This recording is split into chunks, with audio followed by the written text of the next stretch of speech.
আপনারা জবানটা খুলে বলুন হায়াতের মালিক কে? মওতের মালিক কে? আমি তো এই মাহফিলে একবার এসেছিলাম, বলুন তো আমি এসে কি নিয়ে আলোচনা করছিলাম? কবরস্থান। মনে আছে নি? মনে আছে? গুরুস্থানের একটু মাটি মাইনা করে রাখে রে,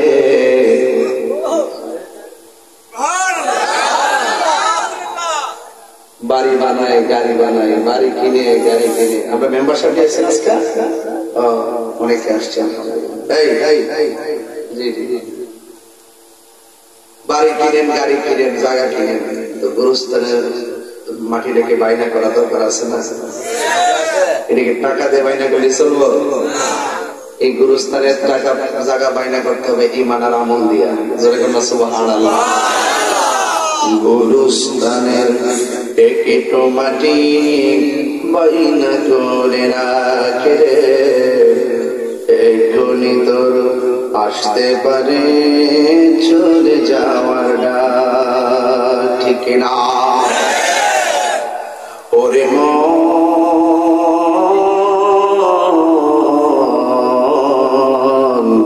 গুরুস্থানের একটু মাটি বাইনা করে রাখে রে, এখনই তোর আসতে পারে চলে যাওয়ার ডাক।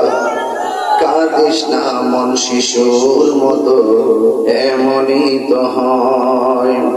এই তো জীবন অন্যের দেয়া, তোর তো জীবন নয় রে, তোর তো জীবন নয়। কাঁদিস না মন শিশুর মতো, এমনই তো হয়।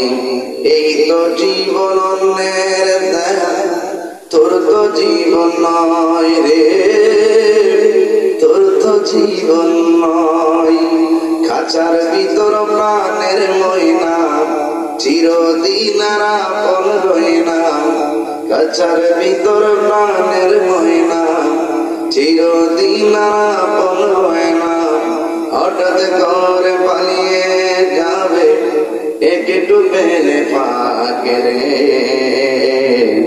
গুরুস্থানের একটু মাটি বাইনা করে রাখি রে, এখনই তোর আসতে পারে চলে যাওয়ার ডাক। ওরে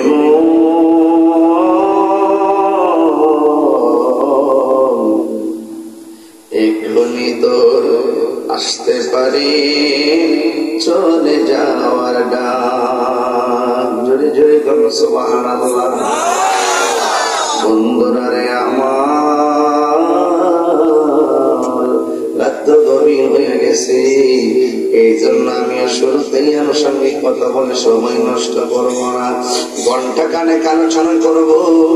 আপনারা জবান খুলে বলুন হায়াত এবং মওতের মালিক কে?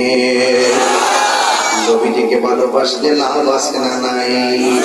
আমার আল্লাহ রাব্বুল আলামিন কোরআনের মধ্যে বলে দিয়েছেন, এ বন্ধু, আপনাকে ভালোবাসলে আমি আল্লাহকে ভালোবাসা পেয়ে যাবে। আর আমি আল্লাহকে ভালোবাসলে কি হবে জানেননি? আমি আল্লাহ রাব্বুল আলামিন আপনার উম্মতের জীবনের গুনাহগুলো মাফ করে দেওয়া। এ বন্ধুরি, ও মধ্যরচুলপুরের বাবা, ও আমার মাদারপুরের বাবা, আমার আল্লাহ রাব্বুল আলামিন বলেন, ইন্নামাল মুমিনুনা আল্লাযীনা আমানু বিল্লাহি ওয়া রাসূলিহি সুম্মা লা ইয়ারতাবু জাহাদু বিআমওয়ালিহিম ওয়া আনফুসিহিম ফি সাবিলিল্লাহ উলাইকা হুমুস সাদিকুন।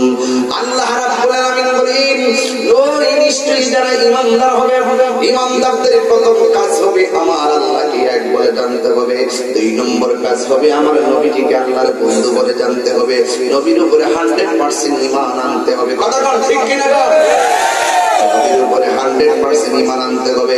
আর নবীর উপরে ঈমান না আনলে ওই কবরে গেলে নবীর দিদার পাবেন না, নবীর উপরে ঈমান না আনলে হাসর ময়দানে কোনো পার পাবেন না, নবীর উপরে ঈমান না আনলে ওই ফুলসিরাতের পার হতে পারবেন না।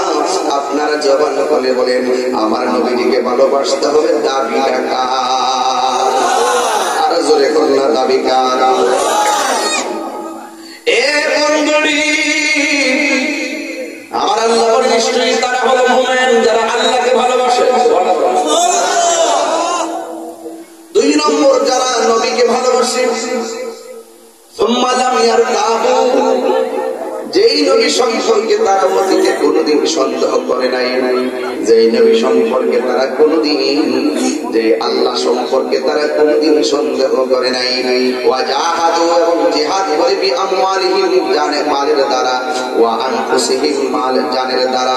আমার আল্লাহ রাব্বুল আলামিনের রাস্তায় যারা জান দিয়ে জিহাদ করে এবং মাল দিয়ে জিহাদ করে, আল্লাহ রাব্বুল আলামিন বলেন উলাইকা হুমুস সাদিকুন, নিশ্চয়ই তারা হলো ঈমানদার এবং সত্যনিষ্ঠ। জোরে জোরে কি সুবহানাল্লাহ বলা যাবে না? এ বন্ধুরি ও মাধবপুরের বাবা, কি দিয়ে তোরা ওয়াজ বুঝাইতাম? ওয়াজ যদি বুঝতে হয় তাইলে প্রেমিকের মতো প্রেমিক হওয়া লাগবে, ওয়াজ যদি বুঝতে হয় প্রেমিকার মতন প্রেমিকা হওয়া লাগবে। তাই তো আমার নবী, আপনার নবী বলেছেন আলা ঈমানা লিমাল্লাহ মুহাব্বাতাল্লাহ, যার অন্তরে আমি নবীর মহব্বত নাই তার ঈমান নাই। আরেকবারে আমার নবী বলেছেন লা ইউমিনু আহাদুকুম হাত্তা আকুনা আহাব্বা ইলাইহি মিন ওয়ালিদিহি ওয়া ওয়ালাদিহি ওয়ান নাসি আজমাইন, যতক্ষণ বাপের চাইতে আমি নবীকে ভালোবাসবে না, যতক্ষণ মায়ের চাইতে আমি নবীরে ভালোবাসবে না, যতক্ষণ সন্তান চাইতে আমি নবীরে ভালোবাসবে না, ততক্ষণ পর্যন্ত তোমরা ঈমানদার হতে পারবে না। আমার নবী, আপনার নবী বলেন ঈমানদার হইতে গেলে 7টা কোয়ালিটি লাগবে। সুবহানাল্লাহ করে গেলে এটার উপরে আজকে আমার ওয়াজ হবে। ঈমানদার হইতে গেলে কয়টা গুণ অর্জন করা লাগবে? 7টা গুণ অর্জন করা লাগবে। 1 নম্বরে আমার আল্লাহ রাব্বুল আলামিন হাবিব বলেছেন ঈমানদার যারা হবে 1 নম্বর কোয়ালিটি হলো আযানটা হওয়ার সাথে সাথে নবীর মহব্বত নিয়ে নামাজে যাইতে হবে। কথা বলেন ঠিক কিনা? কেন কেন? নামাজের ভিতরে এমপিরে সালাম দিলে নামাজ বাতিল হয়ে যায়, নামাজের ভিতরে মন্ত্রীদের সালাম দিলে নামাজ বাতিল হয়ে যায়, নামাজের ভিতরে ওসি সাহেবকে সালাম দিলে নামাজ বাতিল হয়ে যায়। আর নামাজ এমন একটা বন্দেগী, হাসরের ময়দানে সর্বপ্রথম নামাজের হিসাব করা হবে। এক বন্ধুরে নামাজ এমন একটা বন্দেগী, যেই নামাজের মধ্যে দাঁড়ায় গেলে ইন্নী ওয়াজজাহতু ওয়াজহিয়া লিল্লাযী ফাতারাস সামাওয়াতি ওয়াল আরদা হানিফান ওয়া মা আনা মিনাল মুশরিকিন, আল্লাহু আকবার বলে দাঁড়ায় গেলেন। চালাও সে পথে, যে পথে তোমার প্রিয়জন গিয়েছেন চলি। আমরা কেবল আল্লাহ তোমারই ইবাদত করি এবং তোমার কাছে সাহায্য প্রার্থনা করি। ইয়াকা না'বুদু ওয়া ইয়াকা নাস্তাঈন,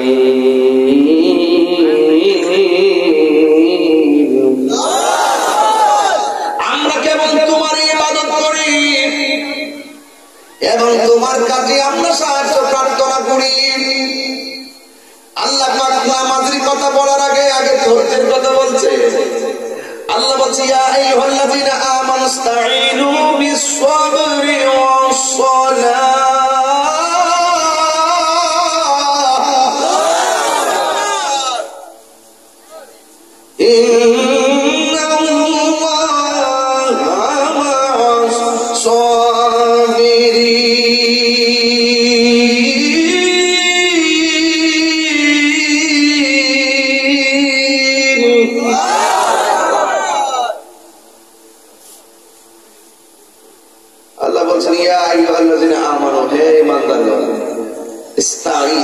তোমরা সাহায্য চাও, আল্লাহর কাছে সাহায্য চাও।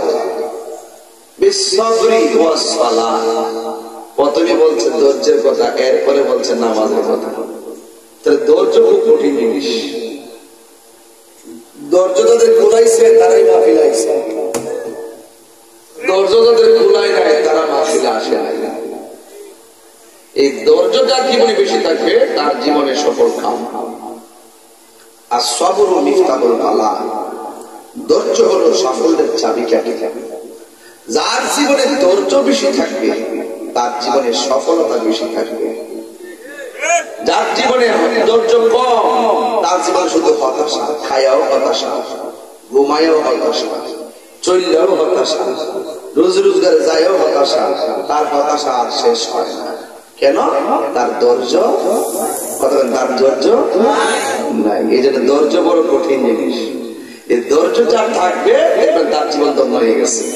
এই যে মাহফিলে বসে আছেন, ধৈর্য ছাড়া বসে আছেন, ধৈর্য ছাড়া বসে আছেন। আজ ইমাম হুসাইন রাদিয়াল্লাহু তাআলা আনহু কারবালার মাঠে ধৈর্যের পরীক্ষা দিয়েছেন। জোরে কন্যা সুবহানাল্লাহ, আরো বড় করে বলুন সুবহানাল্লাহ। তাহলে ইমাম হুসাইনের মতন আমরা ধৈর্যের পরীক্ষা দিতে চাই কি চাই না? আরো বড় ধৈর্যের পরীক্ষা দিতে চাই কি চাই না? মরলে মরবো, কিন্তু লড়ে মরবো, এটাই হলো হুসাইনের চেতনা। কথা বলেন ঠিক কিনা? আমার ছেলেগুলোর আওয়াজ আজকে অনেক সুন্দর লাগতেছে, মনে হয় যেন তারা এই মতো খাওয়া দাওয়া করে শক্তি সঞ্চার করে এসেছে।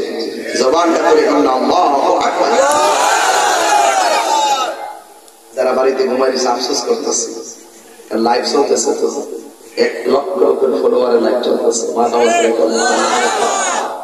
আমরা যখন কথা বলি হিসাব মিলাই কথা বলি, কারণ আপনারা কে কে সামনে আছেন আমরা দেখি না। আমরা দেখি তো অনেক মানুষ ঘর থেকে শুয়ে আসে আমাদের ওয়াজ শুনতেছে। এই জন্য এই মধ্য রসুল করে কি আলোচনা হয়, রাসূল প্রেমিকরা কি শুনতেছে, আর তাহিরুজা কি বলতেছে, ঘরে বসে বসে কমেন্টস করতেছে। কথা বলেন ঠিক না? আমরা কোনো মাহফিলকে ছোট করে দেখার কোন সুযোগ একা জবান বন্ধ রাখবেন না। মহব্বতে মায়ার শরীফ বলুন সুবহানাল্লাহ।